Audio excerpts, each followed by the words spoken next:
ঈদ উল ফিতরের বাকি আর মাত্র কয়েকদিন। শেষ সময়ে জমজমাট ঈদের বাজার। বাহারি পোশাকের পসরা সাজিয়েছেন বিক্রেতারা।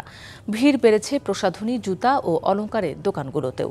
তবে দাম নিয়ে ক্রেতা বিক্রেতাদের মধ্যে রয়েছে মিশ্র প্রতিক্রিয়া। এদিকে পকেটমার ও ছিনতাইয়ের ঘটনা বেড়েছে উদ্বেগ। ঈদ যত সামনে আসছে, ময়মনসিংহের বিপণী বিতান ও ফুটপাতগুলোতে ভিড় ততই বাড়ছে। দিনে চাপ কিছুটা কম থাকলেও সন্ধ্যার পর জমে উঠছে মার্কেটগুলো। ক্রেতার পছন্দের কথা মাথায় রেখে বাহারি পণ্যের পসরা সাজিয়েছেন বিক্রেতারা। তবে দাম নিয়ে রয়েছে মিশ্র প্রতিক্রিয়া। গত বছর আফগান গেছে, গারারা গেছে, সারারা গেছে, ওইরকম ড্রেস আরো হালকা পাতলা চলতেছে। ঈদ পারপাস বেচা বিক্রি ভালোই আছে। বেচা কেনায় জমজমাট নেত্রকোনার বিপণী বিতানগুলো। সব বয়সীদের জন্য বাহারি পোশাক, জুতা, অলংকার ও প্রসাধনীর পসরা সাজিয়েছেন দোকানিরা।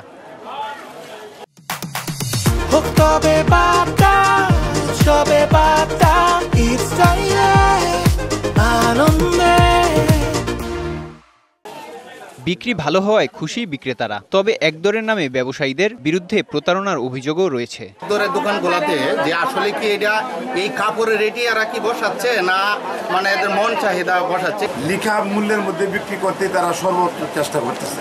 তবে পকেটমার ও ছিনতাই আতঙ্ক বেড়েছে জনমনে। চুরি, ছিনতাই রোধ ও বাজার নিয়ন্ত্রণের চেষ্টার কথা জানিয়েছে প্রশাসন। সামনে ঈদ থেকে কেন্দ্র করে লোকজন শপিং এ আসে, ওনাদের সিকিউরিটির জন্য, ওনারা যেন নির্বিঘ্নে বাড়ি ফিরতে পারে, ওনাদের জন্য আমাদের মোবাইল পার্টি সহ বিভিন্ন স্পেশাল টিম রাস্তা কাজ করছে। ঈদ উল ফিতর উদযাপন উপলক্ষে জনগণ যাতে কোনো রকমের হয়রানির শিকার না হতে পারে, সেটি সকল বিষয়ে কিন্তু আমরা কথা বলেছি যে কোনোভাবে জনগণকে প্রতারিত করতে পারবে না। চুয়াডাঙ্গার মার্কেটগুলোতেও ক্রেতাদের উপচে পড়া ভিড়। প্রতিবার সীমান্তবর্তী এ জেলায় ভারতীয় পণ্যের আধিপত্য থাকলেও এবার কমেছে। এবার শীর্ষে দেশি ও পাকিস্তানি পণ্য। গতবারের তুলনায় এবছর দাম বাড়তি বলে অভিযোগ ক্রেতাদের। তবে দাম সহনীয় দাবি বিক্রেতাদের। পছন্দ হচ্ছে কিন্তু পছন্দ মতো দাম না। এবার দাম ঠিক আছে কিন্তু তুলনামূলক একটু বেশি।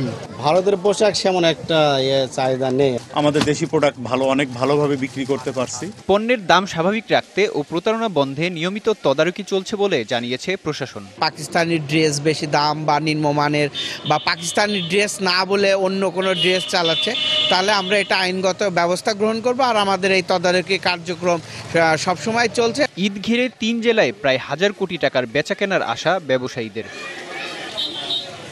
Mehedi Hasan, DBC news desk.